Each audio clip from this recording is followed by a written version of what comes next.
to hold still, sir. I simply cannot render your likeness with you squirming so. Squirming's been the curse of my life, young fella. Can't seem to stay put for long. Gotta keep moving here to there. Seems to be my nature. Looks to be like I squirm back about 60 years or so. Either my looking glass has been lying to me of late, or you're in terrible need of glasses, son. That ain't a picture of Dad.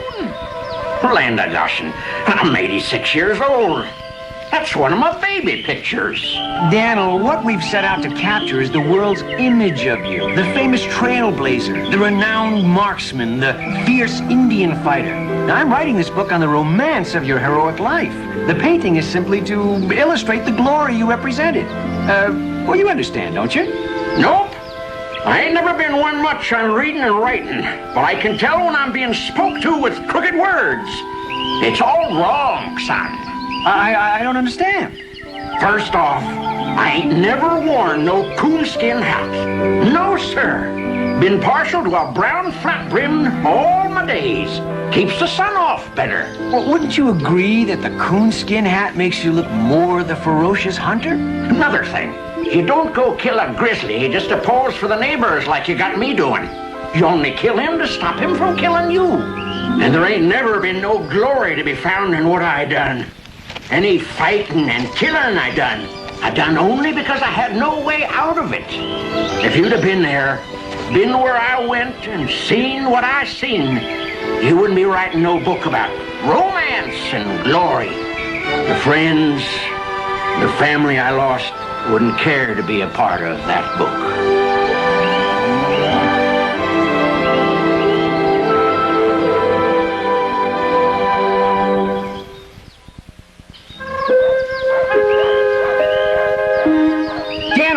Wait! Where are you going? Need some elbow room.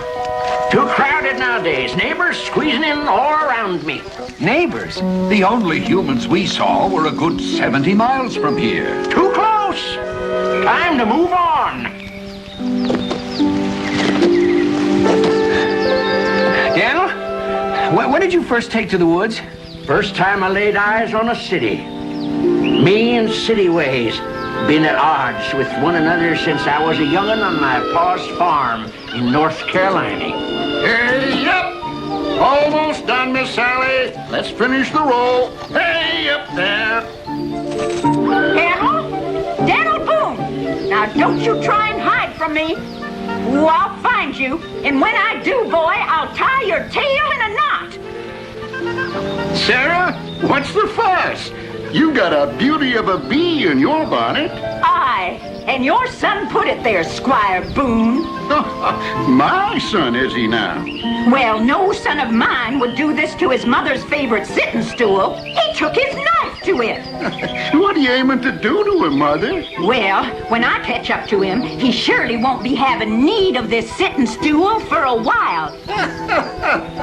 You might not think it's so funny when you see the same carved into the barn door and the butter churn and the side of the wagon. Well, I wouldn't mind it half as much if the boy could at least spell his own name right and proper. Look at this. Boone. B-O-O-N. Sarah, I think we'd best leave the spelling to others and leave the shooting to Daniel. Our boy's the sharpest eye ever to look down a rifle barrel. Being a crack shot won't make him a life, but farming will.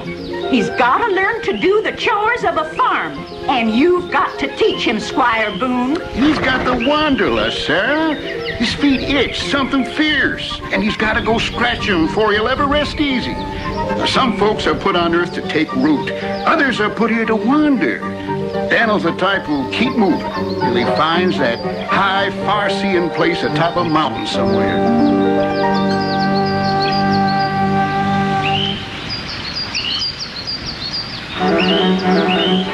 There.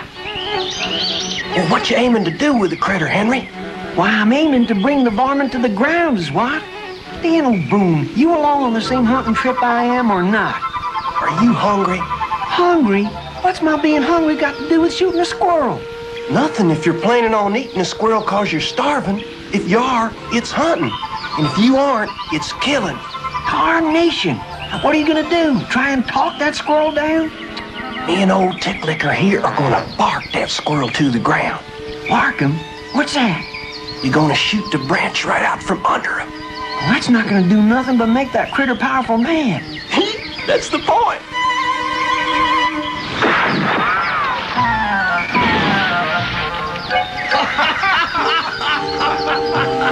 You ever hear tell of a place they call Kentucky?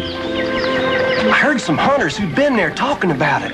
They say it's got trees that reach up and touch the clouds, and soil that'll grow any seed a man just drops from his pocket, and buffalo and deer running so thick you gotta take care not to step on them when you walk. Yep, Kentucky.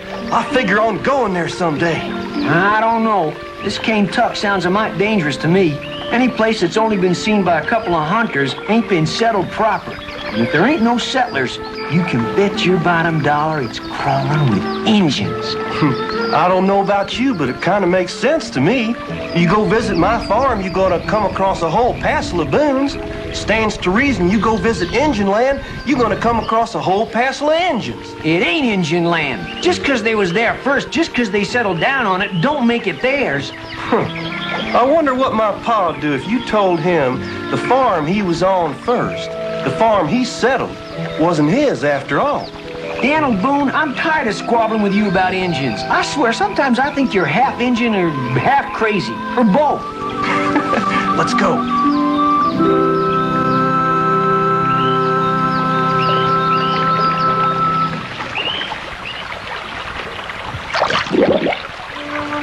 As I live and breathe, Rebecca Bryant.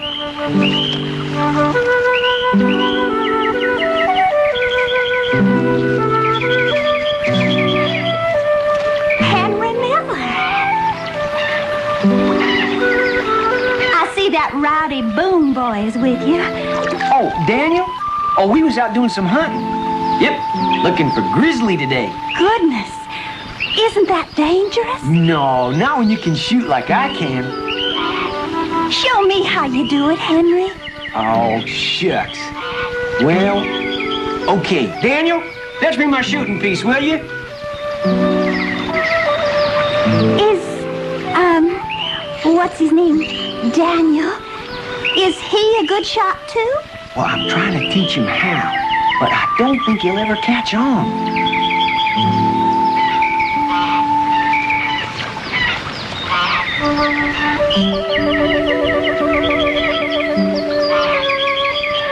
There, that pine cone yonder, I'll just shoot her off at the stem so you can take her home as a keepsake. Oh, what happened? He did it on purpose, Rebecca. He overloaded my powder. Oh, Daniel Boone, I never want to see you again. Rebecca Bryant, you better think that over, because I aim to marry you someday. Never. Someday.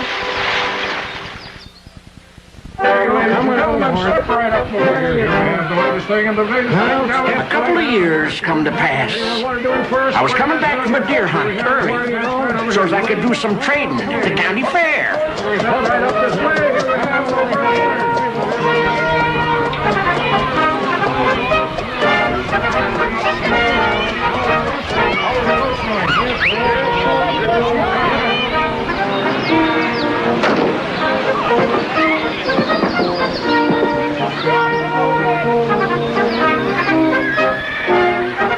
Running Fox? Boone, you have come to shoot? Always ready to match old Ticklicker against another man's rifle. White Top, renegade. He was banished from his own tribe for stealing. Be careful, Boone. He is bad. I dealt with many a bad white man, Running Fox. I reckon I can deal with a bad Indian. Bad's bad, no matter the color. Boone, I hear you shoot well. Almost like White Top. But no words from Boone? White Top must be right then. I reckon words won't win me a blue ribbon. They don't stick in the bullseye as good as bullets.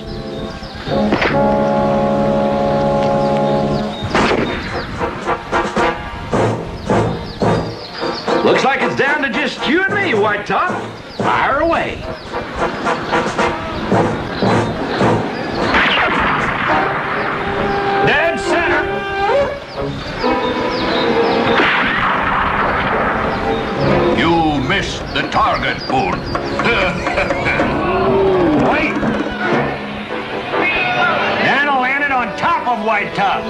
Bullseye! It's a tie!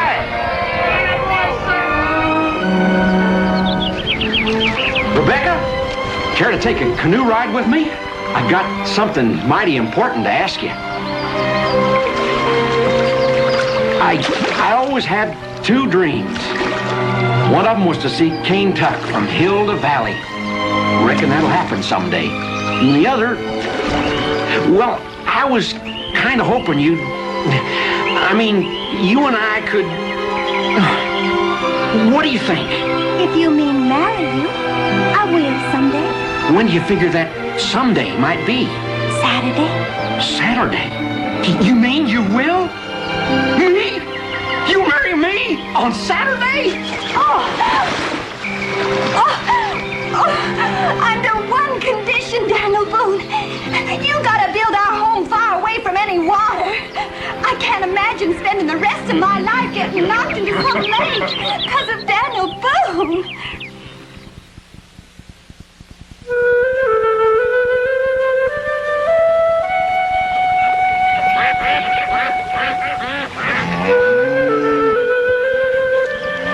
I'll fetch the water now, Pa.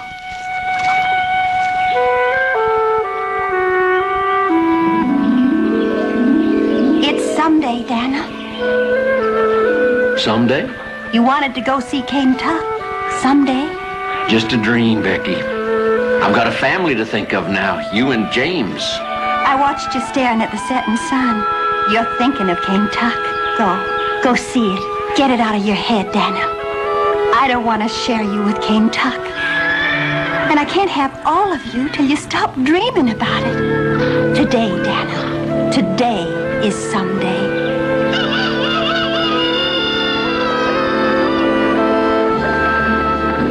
Cane Tuck, Mr. Hardin. Cane Tuck. It pulled on me and it wouldn't let go. I knew it wouldn't till I finally laid eyes on it.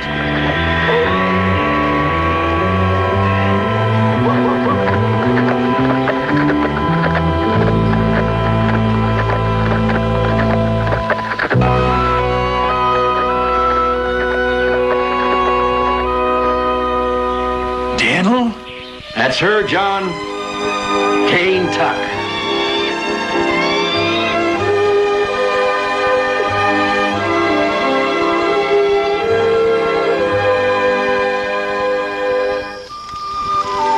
Daniel, 2 years is enough. We gotta leave. Yeah, I'll go, but I'm coming back. Cane Tuck is where I belong, John. Injuns? No. Four-legged trouble.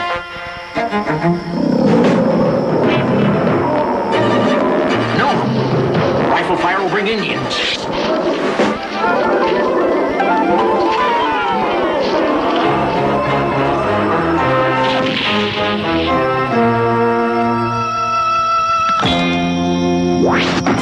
Boone, we meet once more.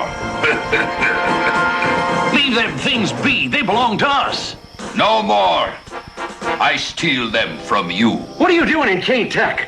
I came to Cane Tuck, to where Cherokee tribe lives. Now, I will steal from Cherokee. Cherokee, Shawnee, Catawba, every tribe will soon learn to do what White Top does. Steal. The white man steals from the Indian, takes his land, his buffalo, push his people away. I'm not pushing anybody.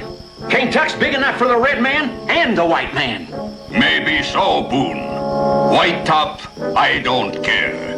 The red man will fight the white man, and White Top will steal from them both. Too bad you can't shoot half as good as you can steal. White Top can shoot better than Boone. That's so. Let's have us a contest then. Give me my rifle. Boone is smart, but not as smart as White Top. No, it is better for me to keep your rifle. Figured you wasn't up to the challenge. Boone can do nothing that White Top cannot. That's so. How do you do in tracking? I'll wager you can't give me and John a head start, then track us down. No, White Top's only good at thieving. Go, Boone. When the sun rises over the treetops, I will come after you.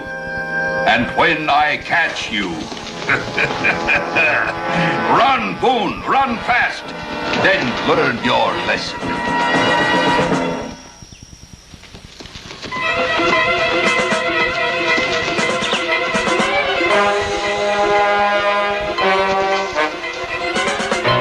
The sun's peeking over the trees. I figure White Top's on the trail. Knowing him, he started long ago. We're leaving a trail a baby could follow. Come on, John. We gotta get ourselves lost. You can't follow a man's footprints if he don't leave none.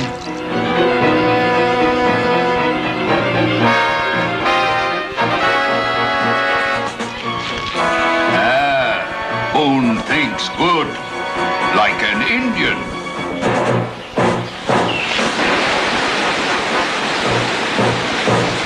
Lordy, look at the drop, Daniel. What do we do now? We turn around and go back. Like I said, Boone, no tie this time. White Top is the winner.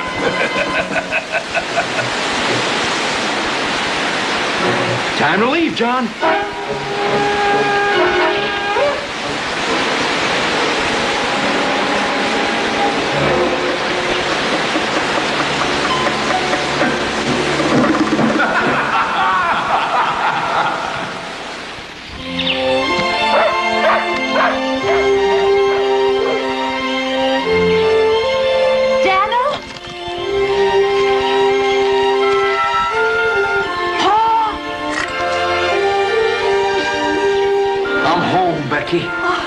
Yes, but for good. Deciding to rid Kentucky of the hostile savages, Daniel Boone set out to... Hold it! Holders, you'd better rein in that runaway wagon you're calling the truth. I never decided to rid no man of his home. Kentucky was big enough for red man and white man both. You know, Mr. Hardin, a man protecting his family ain't hostile. And if that's being a savage, I reckon I'm one too. After spending 2 years in Kentucky, you are the only man for the job, Mr. Boone. Just what is this job you're talking about? This country has growing pains, Mr. Boone. It's splitting at the seams with people. I want you to go to Kentucky and purchase it from the Indians. Buy Kentucky? Yes, sir. My partners and I want to buy it. Have you survey the land, take settlers in to establish communities. I don't think the Indians want your money. No, but they have need of food, clothing, horses. Mr. Boone, you and I both know that sooner or later there will be men who will try and take the land away. I'm willing to pay for it. You might not know much about Indian ways, but you seem to know about white man ways. I gotta talk to Becky. Becky, it's up to you. Is it worth it? This Kentucky? It's worth it. And then some. Then we'll go. Move out! Unafraid, the hardy settlers set off for Kentucky without looking back. If they'd have looked back, they'd have turned back.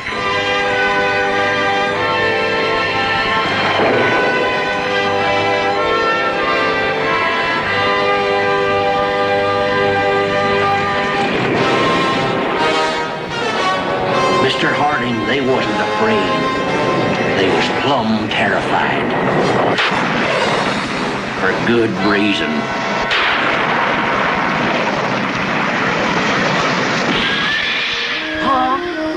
Spirits are low. Food supply is lower. Folks is grumbling and talking about turning back. Almost there. I'll go hunting. At least some food will shush the grumbling in their stomachs. You can't go. You're the only thing keeping them going. Even you leave, they'll turn and hightail it home. I'll go. You're too young, James. Well, you were 6 when you bagged your first buck. I'm an old man compared to that. Go on, but keep an eye wide open.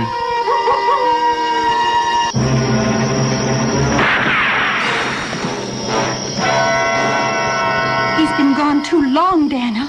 How much longer should we wait? I'm going after him now.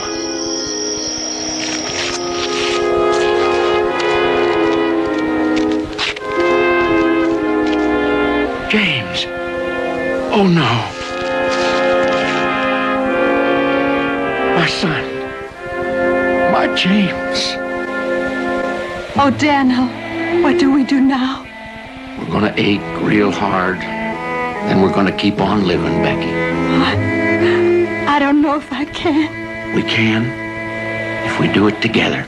And grabbing old Tick Licker, Daniel set out to avenge his son's death. No, I stayed alongside Becky. No, sir. Me and Rebecca set out to do what we started to do. Settle Cane Tuck. The invader has not been stopped by rivers, not been turned back by mountains. He will force the Indian toward the west, till the red man be no longer a roamer of the forests and a hunter of game. I hope that ain't the case, Okanastota. I truly do. There is a dark cloud over this country. Beware of the Indians to the west and north. They are bad people. When it comes to war, they will kill white people as well as red. You, Boone, are a good man. We wish you no hurt, but we cannot stop what comes. We give you from this place, Boone. You bought it. It is yours for now. Having bought Kentucky, Daniel set about chopping what was to be known as the Wilderness Road. It was done. It had just started, Mr. Harding. It had just started.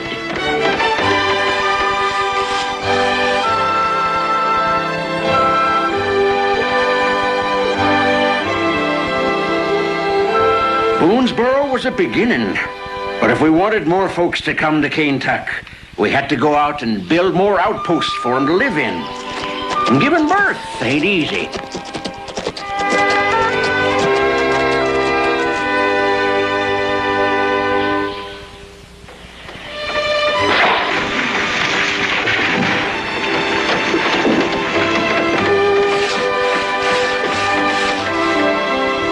And with the winter snow coming on, it was time to think about feeding our growing family.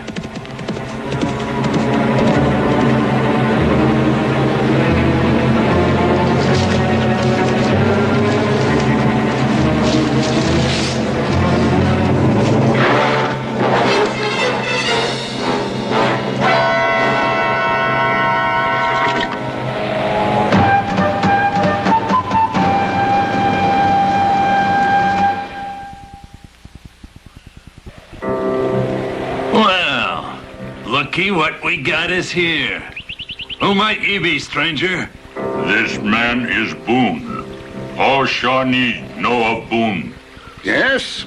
And tell me, Blackfish, as chief of the Shawnee, would you think this fellow to be a worthy captive?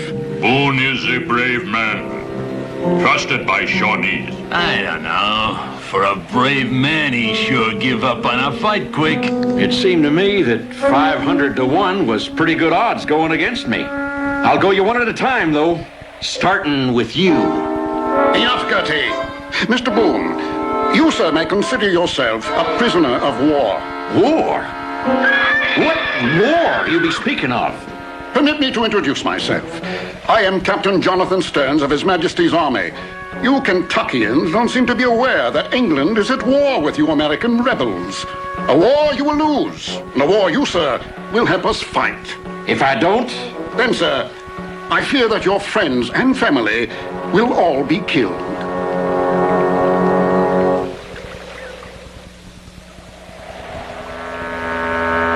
Your outpost is peaceful, Mr. Boone. You, and you alone, can keep it peaceful. A refusal, I'm afraid, will result in tragedy. How many are there inside? Enough to give you what for, I reckon? Boone, do not confuse the thoughts from your heart with those of your head. There are 500 of my brave. Tell me, Blackfish, I've always heard you was a wise chief. an honorable chief. How come you're fighting alongside the likes of these snakes? Allow me to answer for you, Blackfish. Blackfish has a price, Boone, just like Simon Gertie here. The British Army is paying Blackfish food and money in exchange for his services. I suspect that the chief has a sense of honor. Notice how he lowers his eyes in shame when I speak of money. Now, Mr. Gertie is another matter. He is a Kentuckian like yourself. However, he has no pride. He has gone and always will go to the highest bidder. He's trash. In a manner of speaking, yes. I hope you can't make him give up, Boone. I'm looking forward to seeing what happens to him if they try and fight. War makes peculiar friendships, Boone. Blackfish and Gertie are my friends because I have the money to make them so. Someday, perhaps, the situation will change and I can hire you to fight them. You don't give a hoot about nobody as long as you got your pretty uniform and your shiny buttons and a war to fight, do you? Absolutely not, Boone. I am paid to kill. It is my job, and I enjoy my work. Now, will you cooperate? Boone, a good chief does not let his pride betray his people. Think deeply. Surrender. Live to fight another day. I've got your word that no hurt'll come to my men. You have it.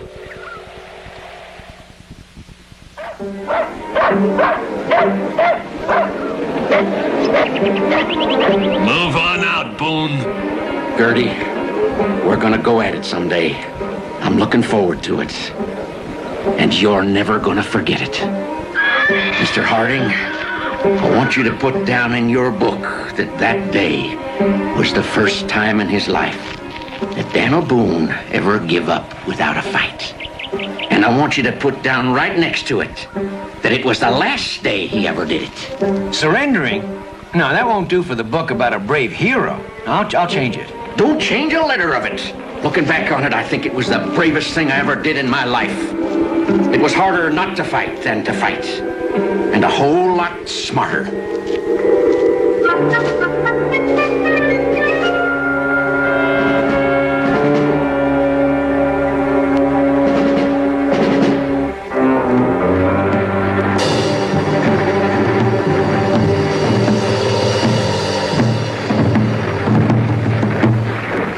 You've done well, gentlemen, very well. The capture of so many Kentuckians should present a monumental blow to the colonial forces of that blasted Colonel Washington. Blackfish, you should be pleased with the efforts of your tribal members. Colonel Morgan, I am pleased that there was no bloodshed. Yes, well, I would have preferred the total destruction personally. Now we must feed and clothe the prisoners. But war is expensive at times. However, His Majesty King George will honor his agreement with you and your people. In addition to the food already received, you shall receive money for each captive. What about my payment, Colonel? You'll receive your bag of gold, Gertie. Tell me, Gertie, does a man of your nature sleep well at night, selling your own countrymen out? Does it trouble you? Nah, the bag of gold makes me sleep like a baby. I see. Blackfish, you can collect your payment from the quartermaster. Good day. Boone goes with me. All your money cannot buy him from the Shawnee. Boone, why should you want such a man? He is wise. He thinks of his people. I wish Boone to become my son. Someday, he will lead Shawnee as their chief. Remarkable. Why in the world would you want a white man to rule your people? Boone is two men. White man and red man. But his eyes see no color. Only men. He has always known what we have yet to learn. Blackfish, you may have this Boone fellow with my compliments. Stupid heathen. Turning down gold for the likes of Boone. Oh, on the contrary, Mr. Gertie, Blackfish took Boone, yet we are still left with you. Why is it, do you suppose, that I feel I've been swindled?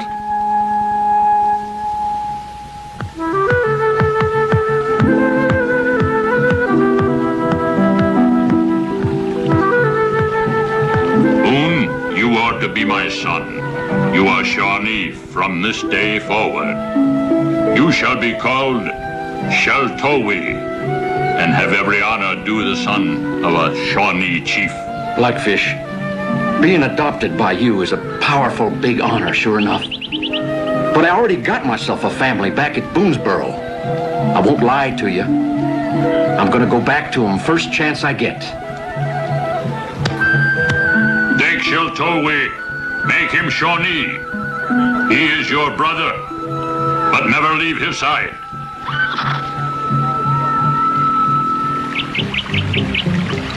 Daniel, a captive in the heathen camp, could only curse his fate while he plotted his escape back to civilization. You're only half right, Mr. Harding. I was always on the lookout for a chance to make a break for it. But I never did curse my fate. No, sir. My Shawnee brothers taught me a lot about living off of the land and such. They only took what they needed to live, and only when they needed it. Considering they've been doing a pretty good job of it for a lot longer than most, it made sense to me to learn a few things. Besides, cursing your fate ain't gonna change it a lick.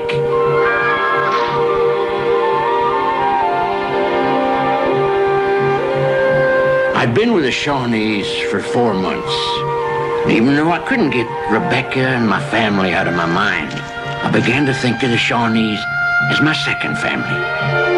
Especially when I held one of the young'uns in my arms when he took sick.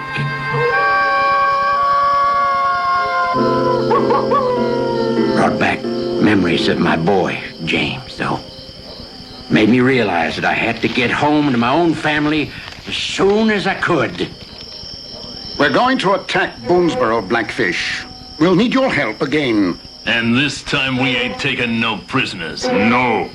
My people will rest through the winter.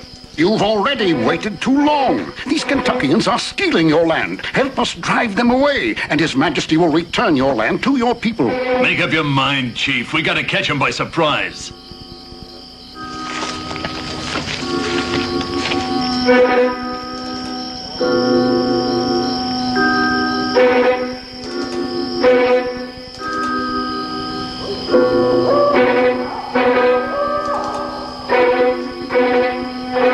Sheltowe, where do you go, my adopted son?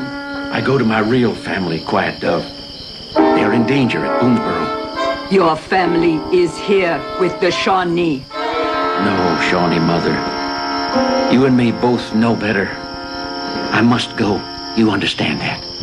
And I must try and stop you. You understand that?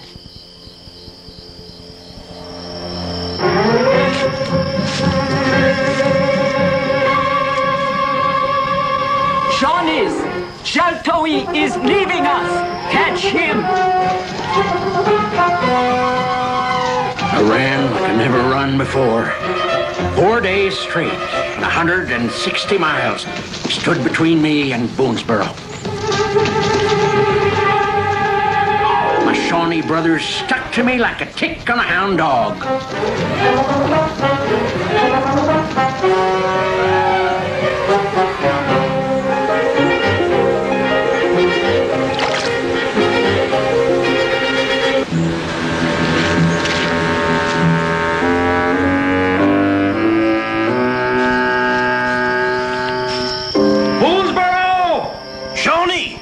Wait up, Samuel. Don't fire! I know it can't be, but bless, my eyes are fooling me. That's Daniel Boone. Listen up and listen quick. The British are bringing the Shawnees to attack Boonesboro. How many men we got to stand and fight? Oh, not many, Daniel. More than half of them are out hunting for food. Winter's been hard on us here. It's gonna get a lot harder if we don't put up a strong showing for the Shawnee. Take all the extra clothes you can find. Stuff them full of straw. Put them up on the walls with rifles. At least we can look like we're ready for them. I'll be with you shortly. I gotta go tell Becky and young Daniel I'm home. Daniel, you gotta know something. Rebecca! Daniel, I'm home!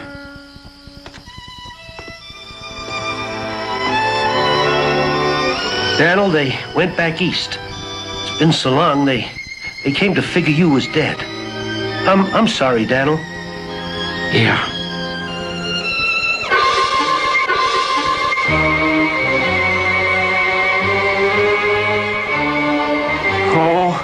I sure hope this works.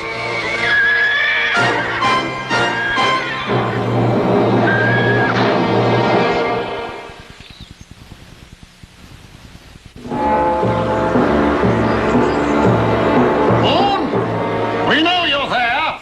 Come out. We come under the flag of truce. No harm will come to you.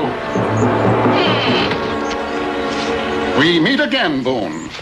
I suggest you do a second time what you did a first. Namely, surrender. Funny. That's what I was just about to say to you. Why did you leave your village, Sheltoe? Had to, Blackfish. I missed my wife and my son. As a father, you know why I left. Yes, I too miss a son. Come back. Sorry, Shawnee, father. I don't belong. How do you figure it? Can't tell. Reckon we best be ready, though. Have your rifle handy.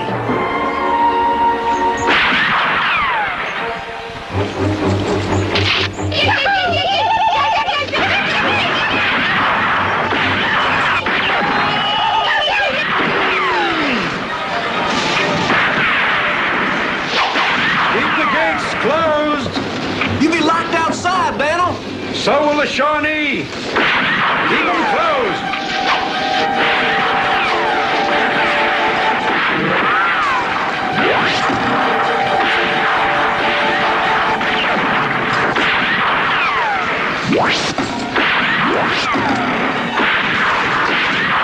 Daniel, we gotta open the gates and get you inside. You won't make it out there. No! You open them gates, and Boonesboro will fall to the British. Keep them tight. Step over about 12 paces from the gate and start digging a tunnel.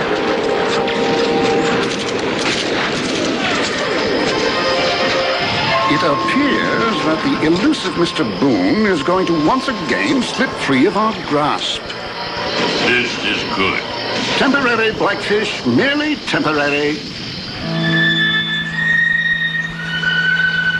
Think they give up, Daniel? Nope.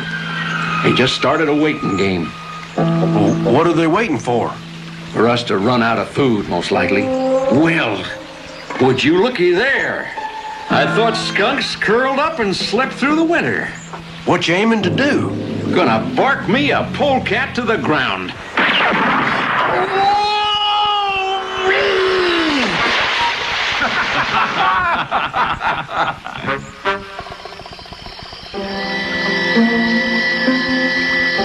Well, I haven't heard a peep from them woods in more than 2 days, Daniel. I tell you, they packed up and left. No reason to leave. They didn't finish what they set out to do. They got something in store. You can bet on it. Sure quiet enough. A mite too quiet. When a fella's quiet, it means he's thinking on something.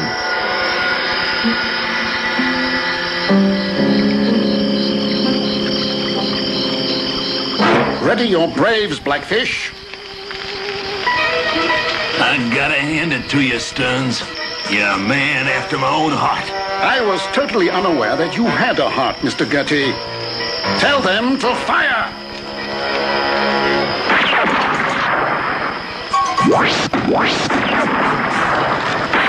Fill the buckets.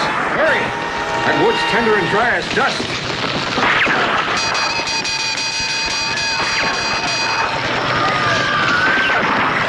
It's no use, Daniel. The fire's spreading faster than we can fill the buckets. Mr. Boone is about to become history.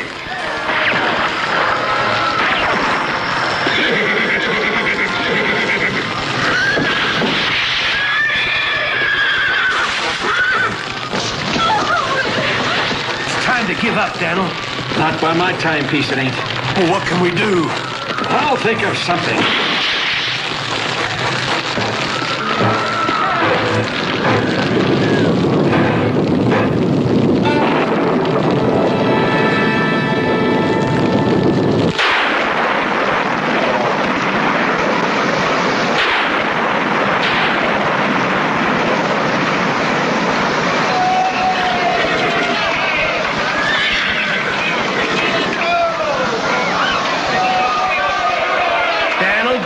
If you try and tell me you thought up that brain...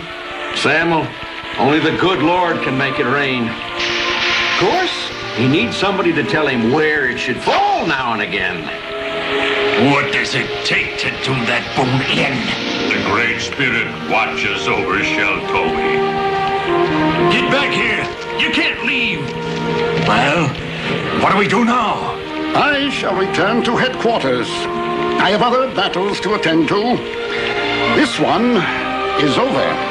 But what about Boone? Take my advice, Mr. Gertie, and leave Mr. Boone to those more capable than you and I. We seem to be no match for him. Single-handedly, Daniel defeated the British at the Battle of Boonesboro. Mr. Harding, I swear you don't seem to hear a word I say. Boonesboro was filled with good men ready to fight for what was theirs. I was just one of a number. Why are you so dead-burn set on making me out a hero? I was just a fellow who was homesick enough to get a fight done so he could go home to his family.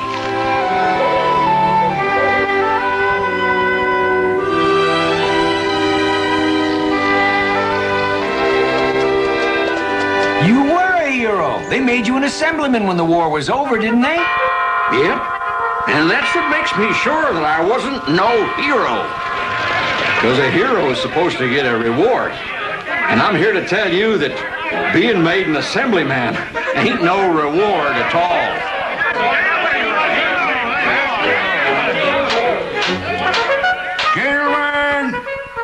Gentlemen, silence. Thank you. Now, the issue at hand is far from agreement. Is Kentucky to be made a state in this union or not? It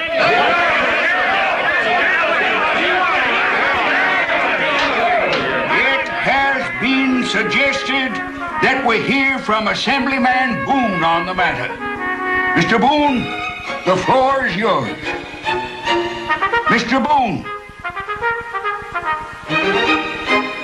Mr. Boone has left us a note containing his views on the subject.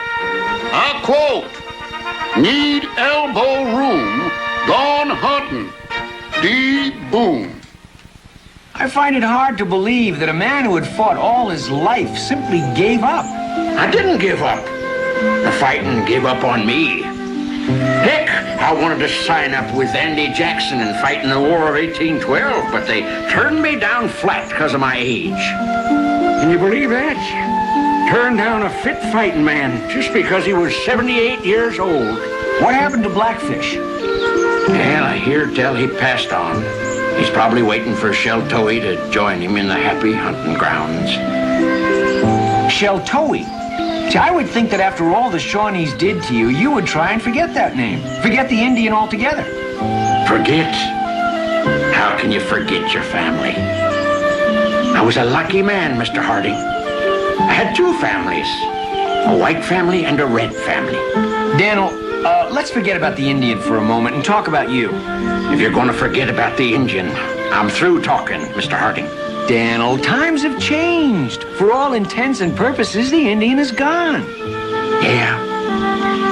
Yeah, times was different back then. I've been thinking lately. Maybe if we'd gone about it different, maybe the Indian wouldn't be gone today.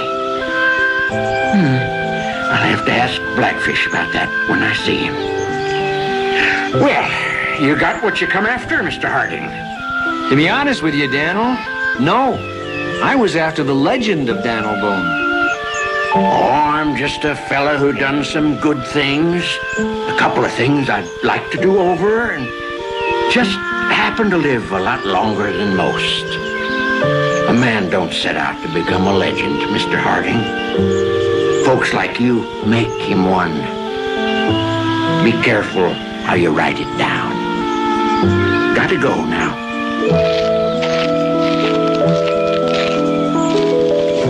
Daniel? Don't you worry about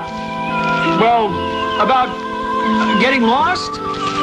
Mr. Harding, I ain't never been lost in my life. I was bewildered once for 3 days, but never lost.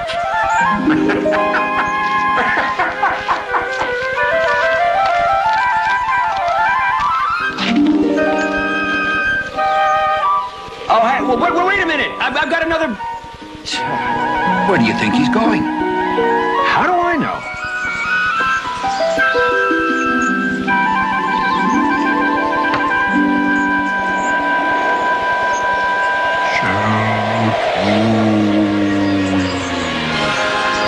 Did you hear that? Just the wind. Let's get out of here.